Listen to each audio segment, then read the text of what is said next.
बिस्मिल्लाहिर्रहमानिर्रहीम। Gauss's law की तीनों एप्लीकेशंस के बाद बेटा जी आज जो हम टॉपिक डिस्कस करेंगे वो टॉपिक इलेक्ट्रिक पोटेंशियल है। इलेक्ट्रिक पोटेंशियल के बारे में आपका जो थोड़ा सा कॉन्सेप्ट है वो मैट्रिक क्लास का भी होगा। इलेक्ट्रिक पोटेंशियल बेसिकली किसको कहा जाता है, इलेक्ट्रिक पोटेंशियल कौन सी क्वांटिटी है, इलेक्ट्रिक पोटेंशियल जो है उसका फार्मूला क्या है। तो इसमें सबसे पहले जो चीज़ मैं आप लोगों को बताऊँगा वो ये है कि इलेक्ट्रिक पोटेंशियल, कोई भी इलेक्ट्रिक पोटेंशियल हो वो बेसिकली इलेक्ट्रिक पोटेंशियल डिफरेंस होता है। यानी कि आप दो पॉइंट्स के दरमियान जो है वो इलेक्ट्रिक पोटेंशियल की वैल्यू को कंपेयर कर रहे होते हैं। आप एक के लिहाज से दूसरे पॉइंट का जो पोटेंशियल है उसको बता रहे होते हैं। तो हम इलेक्ट्रिक पोटेंशियल को आज डिटेल में देखेंगे, थोड़ा सा जो है वो हम इसमें देखेंगे कि इलेक्ट्रिक पोटेंशियल बेसिकली है क्या। उसके बाद फिर हमारे पास एक लेंथी टॉपिक है, वो हमारा कल वाला लेक्चर होगा कि हम किसी पॉइंट चार्ज के क्लोज एरियाज़ के अंदर जो इलेक्ट्रिक पोटेंशियल है उसकी वैल्यू को कैलकुलेट करेंगे। हम उसके लिए एक प्रॉपर एक्सप्रेशन फाइंड करेंगे। जैसे कि आप लोगों के पास अब इलेक्ट्रोस्टैटिक फ़ोर्स के लिए एक एक्सप्रेशन है। इलेक्ट्रोस्टैटिक फ़ोर्स के बारे में आप लोगों को ये पता है कि इलेक्ट्रोस्टैटिक फ़ोर्स इन्वर्सली प्रोपोर्शनल होती है r² के। इसी तरीके से जो इलेक्ट्रिक इंटेंसिटी है उसके लिए अब आपके पास एक एक्सप्रेशन है, इलेक्ट्रिक इंटेंसिटी वो भी इन्वर्सली प्रोपोर्शनल टू r² होती है। और अब आप नेक्स्ट जो टॉपिक होगा, नेक्स्ट टॉपिक के अंदर आप ये फाइंड करेंगे कि जो पोटेंशियल है, पोटेंशियल डिस्टेंस के लिहाज से कैसे वेरी करता है। क्या पोटेंशियल भी उतना रैपिडली वेरी कर रहा होता है जितनी तेज़ी के साथ इलेक्ट्रिक इंटेंसिटी और फोर्स वेरी कर रहे होते हैं, या पोटेंशियल का जो रिलेशन है डिस्टेंस के साथ वो कंपैरेटिवली डिफरेंट है। क्या पोटेंशियल जो है वो इतनी ही तेज़ी से वेरी करता है या फिर स्लोली वेरी करता है। तो आप कल वाले टॉपिक के अंदर इलेक्ट्रिक पोटेंशियल का विद रिस्पेक्ट टू डिस्टेंस एक एक्सप्रेशन जो है वो डिराइव कर लेंगे। लेकिन आज हम इलेक्ट्रिक पोटेंशियल के बारे में थोड़ा सा जो है वो इन्फॉर्मेशन कलेक्ट कर लेंगे। इलेक्ट्रिक पोटेंशियल के बारे में आपको थोड़ा सा आइडिया हो जाएगा कि बेसिकली इलेक्ट्रिक पोटेंशियल कहाँ किसको जाता है। तो इलेक्ट्रिक पोटेंशियल देखें बेसिकली क्या है। हमारे पास इलेक्ट्रिक पोटेंशियल है, हम जब इसको डिफ़ाइन करते हैं तो हम कहते हैं electric potential is work done on a unit positive charge, work done on a unit positive charge to move it from one point to another in an electric field against the electrostatic force keeping the charge in electrostatic equilibrium. यानी कि एक बहुत simple सी definition अगर देखी जाए ना तो इसके फार्मूला से आपको पता चल जाएगा कि जो इलेक्ट्रिक पोटेंशियल होता है, इलेक्ट्रिक पोटेंशियल इक्वल होता है work done per unit charge. लेकिन अगर थोड़ा सा भी हम डिटेल में जाएँ ना तो ये जो वर्क डन है, ये वर्क डन कैसे परफॉर्म किया जाता है, ये चार्ज जो है वो किस तरीके से इलेक्ट्रिक फील्ड के अंदर मूव करते हुए इस चार्ज के ऊपर वर्क परफॉर्म किया जाता है, इसको एक पॉइंट से दूसरे पॉइंट तक ले जाने के लिए। और एक पॉइंट से दूसरे पॉइंट तक ले जाने के लिए वर्क परफॉर्म करने का क्या मतलब है कि कोई दूसरी फोर्स होगी जिसकी वजह से आप इस चार्ज को जो है वो मूव करवा रहे होंगे, किसी दूसरी फोर्स के अगेंस्ट मूव करवा रहे होंगे, तब आपको इस चार्ज के ऊपर क्या करना पड़ेगा, वर्क परफॉर्म करना पड़ेगा। अदरवाइज़ अगर हम किसी भी चार्ज को इलेक्ट्रिक फील्ड के अंदर प्लेस करते हैं तो वो चार्ज खुद ब खुद मूव करना शुरू कर देता है। अगर नेगेटिव चार्ज है तो वो पॉजिटिव चार्ज की तरफ अट्रैक्ट होना शुरू हो जाएगा। अगर पॉजिटिव चार्ज है उसको हमने दूसरे पॉजिटिव चार्ज की फील्ड के अंदर रख दिया है तो फिर वो पॉजिटिव चार्ज अवे मूव करना शुरू कर देगा। इस केस में कोई वर्क परफॉर्म करने की ज़रूरत तो नहीं है, लेकिन आपको डेफिनेशन के अंदर क्या बताया हुआ है, work done per unit charge. तो कंप्लीट डेफिनेशन है क्या, कंप्लीट डेफिनेशन है the work done on a charge to move it from one point to another in an electric field keeping electrostatic equilibrium. हम जो इलेक्ट्रोस्टैटिक इक्विलिब्रियम है उसको maintain करते हुए चार्ज को एक पॉइंट से दूसरे पॉइंट तक लेकर जाते हैं, उसके ऊपर वर्क परफॉर्म किया जाता है और किसी इलेक्ट्रोस्टैटिक फोर्स के अगेंस्ट वर्क परफॉर्म किया जा रहा होता है। इस वजह से हम कहते हैं कि चार्ज को एक जगह से दूसरी जगह ले जाने के लिए उस पर वर्क परफॉर्म करना पड़ेगा, फोर्स अप्लाई करनी पड़ेगी। Under the action of force जो चार्ज है वो डिस्प्लेसमेंट कवर करेगा, तो हम वर्क का नाम जो है वो लेते हैं। इसको एक्सप्लेन करने के लिए बेटा जी, एक्सप्लेन करने के लिए हम यहाँ से इसको स्टार्ट कर रहे हैं। और इस पॉइंट पर हमने कंसीडर किए हुए हैं दो ऑपोजिटली चार्ज्ड पैरेलल प्लेट्स। एक जो प्लेट है वो पॉजिटिवली चार्ज्ड है, पॉजिटिवली चार्ज प्लेट, और सेकंड प्लेट जो है वो नेगेटिवली चार्ज्ड प्लेट है। एक के ऊपर आपने पॉजिटिव चार्जेस अप्लाई कर दिए हैं, दूसरे के ऊपर आपने नेगेटिव चार्जेस अप्लाई कर दिए हैं। और अगेन हमने जो फील्ड अज्यूम की हुई है वो फील्ड कौन सी है, दैट इज़ यूनिफॉर्म फील्ड। आपको यूनिफॉर्म फील्ड के बारे में पहले भी बताया था कि यूनिफॉर्म फील्ड ऐसी फील्ड होती है जिसके अंदर जो इलेक्ट्रिक फील्ड की जो वैल्यू है, जो इलेक्ट्रिक इंटेंसिटी की वैल्यू है, वो किसी भी पॉइंट के ऊपर चेंज नहीं होती। ना डायरेक्शन के ऊपर कोई फ़र्क पड़ता है और ना ही मैग्नीट्यूड के ऊपर कोई फ़र्क पड़ता है। इस वजह से उस फील्ड को हम यूनिफॉर्म फील्ड कहते हैं। अब ज़रा देखिएगा, हमने यहाँ से पोटेंशियल का कॉन्सेप्ट लेना है। मैं सपोज कर लेता हूँ कि इन दोनों ऑपोजिटली चार्ज प्लेट्स के दरमियान हमने यहाँ पर पॉइंट बी के ऊपर पॉइंट बी पर हमने एक पॉजिटिव चार्ज जो है उसको प्लेस कर दिया। अब पॉजिटिव चार्ज जो है वो इनिशियली कहाँ पर मौजूद है? पॉजिटिव चार्ज इनिशियली मौजूद है नेगेटिव प्लेट के करीब। आपने इस पॉजिटिव चार्ज को पॉइंट बी से पॉइंट ए की तरफ लेकर जाना है। अब अगर आप गौर करें तो जो हमारे पास इलेक्ट्रिक फील्ड है वो इलेक्ट्रिक फील्ड किस तरफ है? हमारे पास जो इलेक्ट्रिक फील्ड है वो पॉजिटिव से नेगेटिव की तरफ होती है। और अगर पॉजिटिव चार्ज को इस इलेक्ट्रिक फील्ड के अंदर रिलीज़ किया जाए तो पॉजिटिव चार्ज किस तरफ मूव करता है? पॉजिटिव चार्ज मूव करता है पॉजिटिव प्लेट से नेगेटिव प्लेट की तरफ, यानी कि हायर पोटेंशियल से लोअर पोटेंशियल की तरफ। पॉजिटिव को हायर पोटेंशियल और नेगेटिव को लोअर पोटेंशियल कंसीडर किया जाता है। उसकी भी रीज़न आपको यहाँ से पता चल जाएगी। तो पॉजिटिव से आपने जो चार्ज है उस चार्ज को नेगेटिव प्लेट से लेकर कहाँ पर जाना है? पॉजिटिव प्लेट की तरफ लेकर जाना है। तो नेगेटिव से पॉजिटिव की तरफ ले जाने के लिए आपको क्या करना पड़ेगा? अब ये पॉजिटिव चार्ज खुद ब खुद तो पॉजिटिव प्लेट की तरफ नहीं जाएगा, आपको इस पॉजिटिव चार्ज के ऊपर फोर्स अप्लाई करनी पड़ेगी, यानी कि आपकी अप्लाइड फोर्स। ठीक है, वो जो आपकी अप्लाइड फोर्स है वो किस डायरेक्शन में है? आपकी अप्लाइड फोर्स है अपवर्ड डायरेक्शन के अंदर। और जो इस चार्ज के ऊपर इलेक्ट्रोस्टैटिक फोर्स अप्लाई हो रही है वो इलेक्ट्रोस्टैटिक फोर्स किस डायरेक्शन में है? वो इलेक्ट्रोस्टैटिक फोर्स जो है वो डाउनवर्ड डायरेक्शन में है। ये जो चार्ज है वो इलेक्ट्रोस्टैटिक फोर्स को एक्सपीरियंस करेगा, वो इलेक्ट्रोस्टैटिक फोर्स जो है वो डाउनवर्ड डायरेक्शन में। अब आपने क्या करना है? आपने अपनी अप्लाइड फोर्स को इस इलेक्ट्रोस्टैटिक फोर्स के इक्वल रखना है। इसे हम कहते हैं कि ये जो चार्ज है जब ये दो इक्वल और ऑपोजिट फोर्सेस एक्सपीरियंस करेगा तो इसके ऊपर नेट फोर्स कितनी हो जाएगी? इसके ऊपर नेट फोर्स हो जाएगी 0। और जब नेट फोर्स 0 हो जाए तो फिर चार्ज कौन सी स्टेट में आ जाएगा? चार्ज जो है वो इक्विलिब्रियम गेन कर लेगा। राइट बेटा जी? तो जो ऑपोजिट फोर्सेस इसके ऊपर एक्ट कर रही हैं, एक आपकी अप्लाइड फोर्स जो कि अपवर्ड डायरेक्शन में है और दूसरी इलेक्ट्रोस्टैटिक फोर्स जो कि डाउनवर्ड डायरेक्शन में है, क्योंकि पॉजिटिव चार्ज पॉजिटिव प्लेट से फोर्स ऑफ रिपल्शन को एक्सपीरियंस करेगा। तो दोनों फोर्सेस का इक्वल होना ज़रूरी है ताकि आप चार्ज को कांस्टेंट वेलोसिटी के साथ, आप जानते हैं कि जब दो फोर्सेस जो हैं दोनों एक ही ऑब्जेक्ट के ऊपर अप्लाई हो रही हैं और ऑपोजिट डायरेक्शन में हो तो दोनों फोर्सेस एक दूसरे के इफेक्ट को कैंसिल कर देंगी और आपके पास जो ऑब्जेक्ट है वो कांस्टेंट वेलोसिटी गेन कर लेगा। तो कांस्टेंट वेलोसिटी से आपने इसको अपवर्ड मूव करवाना है। तो आपने ऑब्जेक्ट के ऊपर फोर्स अप्लाई की। आपकी अप्लाइड फोर्स को कैसे रिप्रेजेंट किया जा सकता है? आपकी अप्लाइड फोर्स को इलेक्ट्रोस्टैटिक फोर्स से रिप्रेजेंट किया जा सकता है। रीज़न, क्योंकि दोनों की जो मैग्नीट्यूड्स हैं वो इक्वल हैं। Applied force is equals to Q naught E. आप जानते हैं कि इलेक्ट्रोस्टैटिक फोर्स किसके इक्वल होती है? इलेक्ट्रोस्टैटिक फोर्स के लिए हमने जो एक्सप्रेशन फाइंड किया हुआ है इससे पहले वो है Q मल्टीप्लाई बाई ई। ये हमने इलेक्ट्रिक इंटेंसिटी से ड्राइव किया था। Electric intensity is equals to force per unit charge. तो अगर आप वहाँ से इलेक्ट्रोस्टैटिक फोर्स फाइंड कर लेते हैं that is equals to Q multiply by E, तो इस वक्त जो आपकी अप्लाइड फोर्स है वो भी किसके इक्वल है? That is also equals to Q multiply by E in magnitude.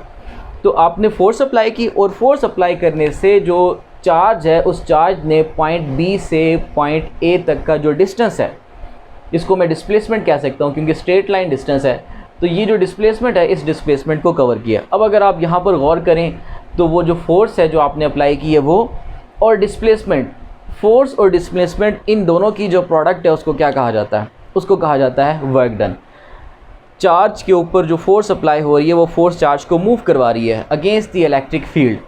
तो जो फोर्स अप्लाई की गई है वो और डिस्प्लेसमेंट, इन दोनों की जो प्रोडक्ट है उसको हम किसके इक्वल कर सकते हैं? वर्क डन के इक्वल कर सकते हैं। तो हमने कह दिया कि हमारे पास जो वर्क डन है पॉइंट बी से पॉइंट ए तक, work done per unit charge that is equal to potential difference.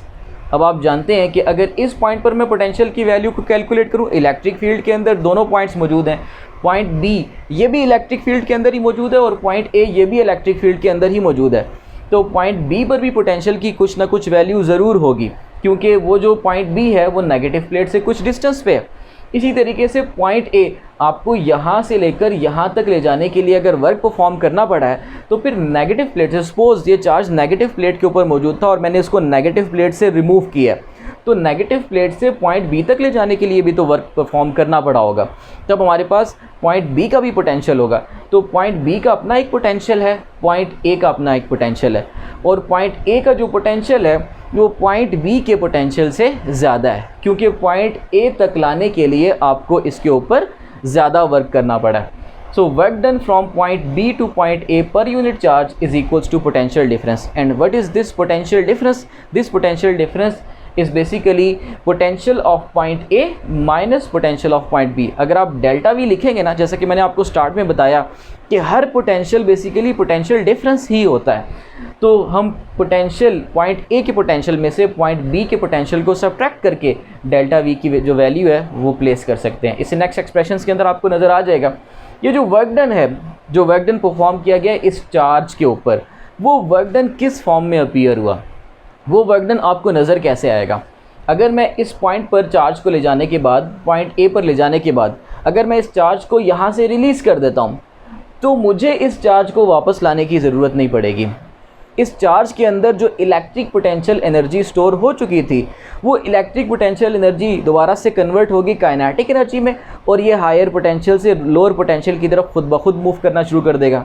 जैसा कि ये मार्कर, इस मार्कर ये इसकी एक हाइट है, यहाँ पर इसके पास ग्रेविटेशनल पोटेंशियल एनर्जी मौजूद है। अगर मैं इसको मज़ीद हाइट पर लेकर जाऊँ तो मैंने इसके अंदर मज़ीद ग्रेविटेशनल पोटेंशियल एनर्जी स्टोर करवा दी है, लेकिन अगर मैं यहाँ से इसको रिलीज़ करूँगा तो इस मार्कर को वापस ले जाने की ज़रूरत मुझे नहीं पड़ेगी। ये मार्कर ख़ुद ब खुद इस हाइट से लोअर पोटेंशियल की तरफ, लोअर ग्रेविटेशनल पोटेंशियल एनर्जी की तरफ आना शुरू हो जाएगा। बिल्कुल यही केस यहाँ पर भी है कि पॉइंट ए पर पोटेंशियल की वैल्यू ज़्यादा है और यहाँ पर लाने के लिए आपको इसके ऊपर वर्क परफॉर्म करना पड़ा। वो वर्क अपीयर हुआ in the form of electrical potential energy. जैसा कि आप जानते हैं कि वर्क डन जो है वो चेंज इन एनर्जी के इक्वल होता है, तो वर्क डन ने एनर्जी को चेंज कर दिया। अब आप यहाँ पर ले जाकर इसको रिलीज़ करें और रिलीज़ करने पर जो पोटेंशियल एनर्जी है वो काइनेटिक एनर्जी में कन्वर्ट हो जाएगी। उससे नेक्स्ट हम देखें, अब हम इसी चेंज इन पोटेंशियल एनर्जी को हमने वर्क डन की जगह पर क्या लिख दिया, change in potential energy per unit charge is equals to delta V. उसके बाद चेंज इन पोटेंशियल एनर्जी को कैसे लिख सकते हैं, potential energy at point A per unit charge minus potential energy at point B per unit charge is equals to what is delta V. जैसा कि आपको इससे पहले बताया था कि डेल्टा वी पोटेंशियल डिफरेंस है, potential at point A minus potential at point B. इस फॉर्म में हम उसको लिख सकते हैं। आप यहाँ से जो पोटेंशियल एनर्जीज़ हैं पॉइंट ए की और पॉइंट बी की जो पोटेंशियल एनर्जीज़ हैं उनको भी कैलकुलेट कर सकते हैं। तो हमारे पास पॉइंट ए की पोटेंशियल एनर्जी क्या होगी, पॉइंट ए की पोटेंशियल एनर्जी होगी हमारे पास Q multiply by V A. इसी तरीके से पॉइंट बी की पोटेंशियल एनर्जी क्या है, that is Q multiply by V B. उसके बाद जो है हम दोबारा से यही वाला जो एक्सप्रेशन है, इस एक्सप्रेशन को यूज़ करेंगे और चेंज इन पोटेंशियल एनर्जी वो कैलकुलेट कर सकते हैं। ज़रूरी नहीं है, जब आपके पास इलेक्ट्रिक पोटेंशियल का एक्सप्रेशन है तो आप ये भी फाइंड कर सकते हैं कि कितनी पोटेंशियल एनर्जी स्टोर हो चुकी है। अगर यहाँ से लेकर यहाँ तक ले जाने के लिए आपके पास जो वो 5 जूल एनर्जी स्टोर हुई है, तो आप यहाँ से फाइंड कर सकते हैं कि रिलीज़ करेंगे तो कितनी काइनेटिक एनर्जी आपको मिल जाएगी। तो जितनी पोटेंशियल एनर्जी स्टोर हुई थी उतनी ही काइनेटिक एनर्जी आपको इन रिटर्न मिल जाएगी। Delta U is equals to Q into delta V, और हमारे पास जो है वो ये इक्वल हो जाएगा work done from B to point A. अब यहाँ पर मज़ीद देखें, जब आपको ये वाला कॉन्सेप्ट क्लियर हो गया है, अब हम यहाँ पर जो है वो एनर्जी की एक और यूनिट को डिफ़ाइन कर रहे हैं। आप लोग जानते हैं जैसा कि एनर्जी को मेजर करने के लिए हम जो यूनिट यूज़ करते हैं वो है जूल। इसी तरीके से एनर्जी को मेजर करने के लिए एक और यूनिट जो यूज़ की जाती है वो है basically electron volt. Electron volt को भी हम एनर्जी मेजरमेंट के लिए यूज़ करते हैं। इसी तरीके से एक और यूनिट जो एनर्जी को मेजर करने के लिए यूज़ की जाती है दैट इज़ किलोवाट आवर। तो आप डिफरेंट यूनिट्स जो उनको यूज़ कर सकते हैं एनर्जी मेजरमेंट के लिए। इलेक्ट्रॉन वोल्ट बेसिकली क्या है, इलेक्ट्रॉन वोल्ट को किस तरीके से डिफ़ाइन किया जाता है, सपोज़ कर लें बेटा जी कि हमारे पास एक इलेक्ट्रॉन मौजूद था। इन दोनों प्लेट्स के दरमियान जो पोटेंशियल है उस पोटेंशियल को मैं कंसिडर कर लेता हूँ 1 volt. The potential difference between these two plates, इन दोनों प्लेट्स के दरमियान जो पोटेंशियल डिफरेंस की वैल्यू है वो 1 वोल्ट है। यानी कि जो पॉजिटिव प्लेट है वो 1 वोल्ट हायर पोटेंशियल पे मौजूद है as compare to negative plate. और आपने इन दोनों प्लेट्स के दरमियान, जिन प्लेट्स के दरमियान 1 वोल्ट का पोटेंशियल डिफरेंस है, आपने इन दोनों प्लेट्स के दरमियान एक इलेक्ट्रॉन को रिलीज़ किया कि आपके पास एक इलेक्ट्रॉन है। जैसा कि हम जानते हैं कि इलेक्ट्रॉन के ऊपर चार्ज कितना होता है, 1.6 इंटू 10⁻⁻19 कूलम ये चार्ज की मैग्नीट्यूड होती है। तो आपने जैसे ही एक चार्ज को इन दोनों प्लेट्स के दरमियान रिलीज़ किया तो वो चार्ज नेगेटिव प्लेट से पॉजिटिव प्लेट की तरफ मूव करना शुरू हो गया। तो देखिए हम इलेक्ट्रॉन वोल्ट को कैसे डिफ़ाइन करते हैं, it is the energy acquired by an electron in moving between 2 points having potential difference of 1 volt. ये वो एनर्जी है जो कि इलेक्ट्रॉन एक्वायर करता है, इलेक्ट्रॉन गेन करता है। दो प्लेट्स के दरमियान मूव करते हुए, जिन दो प्लेट्स के दरमियान पोटेंशियल डिफरेंस की वैल्यू कितनी है 1 वोल्ट, यानी कि कितना चार्ज यूज़ किया 1 इलेक्ट्रॉनिक चार्ज, और पोटेंशियल डिफरेंस की वैल्यू कितनी यूज़ की 1 वोल्ट, हमने पोटेंशियल डिफरेंस की जो वैल्यू है उसको यूज़ किया। सो 1 इलेक्ट्रॉन वोल्ट ये आपके पास चूँकि एनर्जी की एक फॉर्म है, एनर्जी की यूनिट है, so 1 electron volt is equals to charge into potential. हम जानते हैं कि हमारे पास एनर्जी जो है वो चार्ज इंटू पोटेंशियल इसके इक्वल होती है। So what is the value of charge in this case? The value of charge is 1 electronic charge. तो हमने चार्ज की जगह पर 1 इलेक्ट्रॉनिक चार्ज प्लेस कर दिया। And what is the value of potential difference? तो पोटेंशियल डिफरेंस जो है वो 1 वोल्ट के इक्वल है। अब आपने यहाँ पर वैल्यूज़ को प्लेस करना है। 1 इलेक्ट्रॉनिक चार्ज इक्वल होता है 1.6 इंटू 10⁻⁻19 कूलम, और हमारे पास जो पोटेंशियल डिफरेंस है उसकी वैल्यू 1 वोल्ट के इक्वल है। आप मल्टीप्लाई करेंगे तो हमारे पास 1 इलेक्ट्रॉन वोल्ट इक्वल आ जाएगा 1.6 इंटू 10⁻⁻19 कूलम इंटू वोल्ट।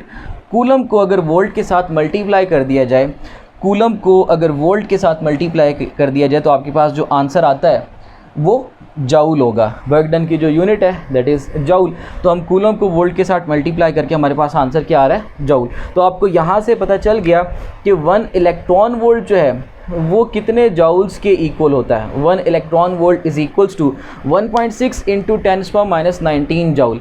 अब यहाँ से आप लोगों ने अंदाज़ा लगाना है कि इनमें से ग्रेटर यूनिट कौन सी है, क्या जाउल ग्रेटर यूनिट है या इलेक्ट्रॉन वोल्ट ग्रेटर यूनिट है, वो आप यहाँ से खुद अंदाज़ा लगाएंगे। और एक और जो मैं यहाँ पर आप लोगों के लिए क्वेश्चन प्लेस कर रहा हूँ वो क्वेश्चन ये है कि इलेक्ट्रॉन वोल्ट की वैल्यू आपके सामने है 1 electron volt is equals to 1.6 into 10⁻⁻19 joule. क्या आप लोग प्रोटॉन वोल्ट की 1 प्रोटॉन वोल्ट की वैल्यू बता सकते हैं? ये भी क्वेश्चन आप लोगों के लिए एज एन असाइनमेंट छोड़ रहा हूँ। इसी तरीके से मैं आप लोगों से ये भी पूछूंगा कि 1 न्यूट्रॉन वोल्ट जो है वो किसके इक्वल होता है। तो आपके पास मज़ीद कुछ क्वेश्चंस इस लेक्चर के अंदर मौजूद हैं कि जूल और इलेक्ट्रॉन वोल्ट में से ग्रेटर यूनिट कौन सी है, व्हाट इज़ 1 प्रोटॉन वोल्ट। अगर हम इन दोनों प्लेट्स के दरमियान जिन दोनों प्लेट्स के दरमियान पोटेंशियल डिफरेंस की वैल्यू 1 वोल्ट है, हम इलेक्ट्रॉन को रिलीज़ ना करते, हम प्रोटॉन को रिलीज़ करते तो आपके पास प्रोटॉन वोल्ट की वैल्यू आती। इसी तरीके से अगर हम न्यूट्रॉन को रिलीज़ करते तो हम आपके पास जो है वो न्यूट्रॉन वोल्ट की वैल्यू आती। तो आपने प्रोटॉन वोल्ट और न्यूट्रॉन वोल्ट इन दोनों की वैल्यूज़ भी खुद एज एन असाइनमेंट आपने इनको सॉल्व करना है। एट दी एंड हम यहाँ पर देख लें कि अब सपोज़ कर लेते हैं आपके पास ये वाली सिचुएशन है और इस सिचुएशन के अंदर आप जानते हैं कि जो इलेक्ट्रिक फील्ड है वो इस केस में यूनिफॉर्म नहीं होती। ये यूनिफॉर्म इलेक्ट्रिक फील्ड की एग्जांपल है और ये नॉन यूनिफॉर्म इलेक्ट्रिक फील्ड की एग्जांपल है। एक पॉजिटिव चार्ज के सराउंडिंग एरियाज़ के अंदर जो इलेक्ट्रिक फील्ड होती हैं वो रेडियली आउटवर्ड होती हैं। यहाँ पर फील्ड आप जानते हैं स्ट्रॉन्ग होती है और दूर जो है वो फील्ड वीक होती है। तो अगर फील्ड स्ट्रॉन्ग से वीक हो रही है या वीक से स्ट्रॉन्ग हो रही है तो इसका मतलब है फील्ड यूनिफॉर्म नहीं है। हमने यहाँ पर क्या कंसीडर किया, हमने यहाँ पर कंसीडर किया कि वो पॉइंट बी जो कि इस सिचुएशन में आपने फील्ड के अंदर ही कंसीडर किया हुआ था, उस पॉइंट बी को यहाँ पर हम फील्ड से बाहर लेकर गए हैं। यानी कि पॉइंट बी को मैं क्या नाम दूंगा, पॉइंट बी को मैं इनफाइनाइट पॉइंट का नाम दूंगा। कोई भी ऐसा पॉइंट जहाँ पर चार्ज को प्लेस करने से वो चार्ज किसी दूसरे चार्ज की वजह से फोर्स को एक्सपीरियंस ना करे, वहाँ पर कोई भी फील्ड एग्जिस्ट ना करती हो, तो उस पॉइंट को क्या नाम दिया जा सकता है, इनफाइनाइट पॉइंट का नाम दिया जाता है। So what is point B? Point B is infinite point. लेकिन आपने इस चार्ज को पॉइंट बी से कहाँ पर मूव करना शुरू कर दिया, इस चार्ज की इलेक्ट्रिक फील्ड के अंदर लेकर आए और कहाँ तक लेकर आए, पॉइंट ए तक। तो आप जानते हैं कि जैसे ही इस पॉइंट बी वाले चार्ज को आप यहाँ से इस फील्ड के अंदर लाना शुरू करेंगे तो ये वाला चार्ज उसके ऊपर फोर्स ऑफ रिपल्शन अप्लाई करना शुरू कर देगा। अगेन वही सिचुएशन है कि फोर्स ऑफ रिपल्शन जो है उसको ओवरकम करना है और आपने फोर्स अप्लाई करके उस फोर्स के इलेक्ट्रोस्टैटिक फोर्स के अगेंस्ट आपने इस चार्ज को मूव करवाना है और पॉइंट ए तक लेकर आएंगे। तो आप फोर्स अप्लाई करेंगे, इसी तरीके से चार्ज डिस्प्लेस होगा। तो फोर्स और डिस्प्लेसमेंट की जो प्रोडक्ट है वो वर्क डन के इक्वल होती है। तो हम ये कह सकते हैं कि पॉइंट बी से पॉइंट ए तक लाने के लिए आपको इस चार्ज के ऊपर क्या परफॉर्म करना पड़ा, वर्क परफॉर्म करना पड़ा। So work done per unit charge is equals to electric potential. अब हमें पॉइंट ए का पोटेंशियल पता चल जाएगा। उस वक्त पॉइंट बी कहाँ पर है, पॉइंट बी इनफाइनाइट पॉइंट पर है। और अगर इनफाइनाइट पॉइंट है पॉइंट बी, तो इनफाइनाइट पॉइंट के ऊपर जो आपके पास पोटेंशियल एनर्जी की वैल्यू है, अगर हम इस एक्सप्रेशन को कंसीडर करें तो इस एक्सप्रेशन से आपके पास पॉइंट ए का पोटेंशियल आ जाएगा। What is U B? Point B के ऊपर जो पोटेंशियल एनर्जी है उसकी वैल्यू ज़ीरो होगी क्योंकि पॉइंट बी इस केस में इलेक्ट्रिक फील्ड से बाहर है। इसी तरीके से अगर पॉइंट बी इलेक्ट्रिक फील्ड से बाहर है, वहाँ पर एनर्जी की वैल्यू ज़ीरो है, तो वहाँ का जो पोटेंशियल है वो पोटेंशियल भी कितना हो जाएगा, वो पोटेंशियल भी ज़ीरो हो जाएगा। तो हमने यहाँ पर इस एक्सप्रेशन के अंदर यहाँ पर भी ज़ीरो प्लेस कर दिया। ये जो ज़ीरो है वो पोटेंशियल एनर्जी की वजह से, और ये वाला जो ज़ीरो है वो इलेक्ट्रिक पोटेंशियल के ज़ीरो हो जाने की वजह से। तो आप देखें कि आपके पास जो एक्सप्रेशन है वो रिड्यूस होकर किस फॉर्म में आ जाता है, potential energy at point A per unit charge is equals to potential of point A. अब अगर आप गौर करें तो हमने दूसरा पॉइंट क्या कंसीडर कर लिया, इनफाइनाइट पॉइंट, लेकिन हमें पॉइंट ए का पोटेंशियल बताने के लिए दूसरे पॉइंट को क्या कंसीडर करना पड़ा, इनफाइनाइट पॉइंट। इसका मतलब है कि पॉइंट ए का जो पोटेंशियल है वो भी बेसिकली पोटेंशियल डिफरेंस ही है, लेकिन उनमें से एक पॉइंट कौन सा है, एक पॉइंट इनफाइनाइट पॉइंट है। तो हमेशा आपको दो पॉइंट्स के दरमियान जो डिफरेंस है उसको कैलकुलेट करना पड़ता है। Electric potential is basically electric potential difference. अब आपने पॉइंट ए, ये पॉइंट ए किसी दूसरे पॉइंट के साथ अगर कंपेयर नहीं हो रहा तो हम इसको जनरलाइज करके लिख सकते हैं। जनरलाइज्ड फॉर्म क्या है, potential energy per unit charge is equals to electric potential, और इलेक्ट्रिक पोटेंशियल को हम इस फॉर्म में भी लिख सकते हैं, that is equals to work done per unit charge, क्योंकि एनर्जी को वर्क की फॉर्म में कंसीडर किया जा सकता है। इलेक्ट्रिक पोटेंशियल की जो यूनिट होती है वो है जाउल पर कूलम, और जाउल पर कूलम जो है उसको वोल्ट्स में रिप्रेजेंट किया जाता है, इसलिए इलेक्ट्रिक पोटेंशियल की यूनिट है, ऐसा यूनिट है वोल्ट। और इलेक्ट्रिक पोटेंशियल जो है वो एक स्केलर क्वांटिटी है। यहाँ पर बाज़-औक़ात बच्चे कंफ्यूज हो जाते हैं कि ये स्केलर क्वांटिटी है या वेक्टर क्वांटिटी है, तो आप याद रखें एक्सप्रेशन से ही हमें पता चल रहा है वर्क भी एक स्केलर क्वांटिटी है और चार्ज भी एक स्केलर क्वांटिटी है। तो इन दोनों स्केलर क्वांटिटी से जो आपके पास रिजल्टेंट क्वांटिटी बनेगी वो भी कौन सी क्वांटिटी होगी, that is also a scalar quantity. Hope आप लोगों ने इस टॉपिक को अंडरस्टैंड किया होगा। इंशाल्लाह नेक्स्ट टाइम जो है वो हम इलेक्ट्रिक पोटेंशियल को डिटेल में डिस्कस करेंगे। अल्लाह हाफिज़।